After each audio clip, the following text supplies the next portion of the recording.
राज्यात पवित्र पोर्टलवरून 30,209 शिक्षकांच्या भरतीला अखेर मुहूर्त।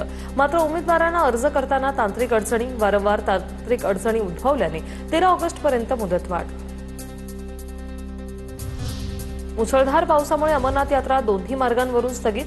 चंदनवाडी आणि बालटाल मार्गावरील खराब झालेल्या भागांची दुरुस्ती सुरू। अमरनाथ यात्रा पुन्हा सुरू होण्याची शक्यता कमी। केरळमध्ये वंदे मातरम गीत पूर्ण गायलं जाणार नाही। नेहमीप्रमाणे या राष्ट्रीय गीताचे पहिले 2 कडवेच गायले जाणार। केरळचे आरोग्य मंत्र्यांची माहिती।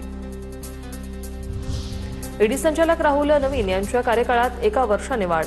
राहुल नवीन 13 ऑगस्ट 2027 पर्यंत ईडी संचालक म्हणून काम पाहतील। नवीन यांनी 14 ऑगस्ट 2024 रोजी ईडीचे संचालक म्हणून पदभार स्वीकारला होता। बदनामीकारक पोस्ट करणाऱ्यांना कायदेशीर मार्गाने उत्तर देणार। अभिनेत्री अमृता खानविलकरची सोशल मीडियावर पोस्ट।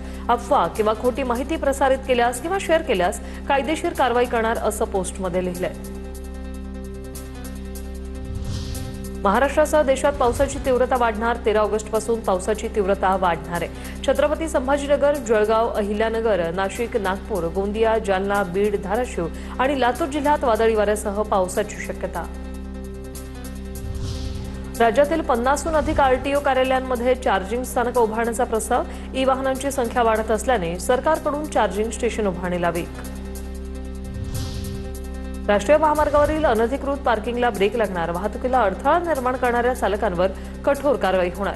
मुंबई गोवा महामार्गावर विशेष लक्ष दिलं जाईल।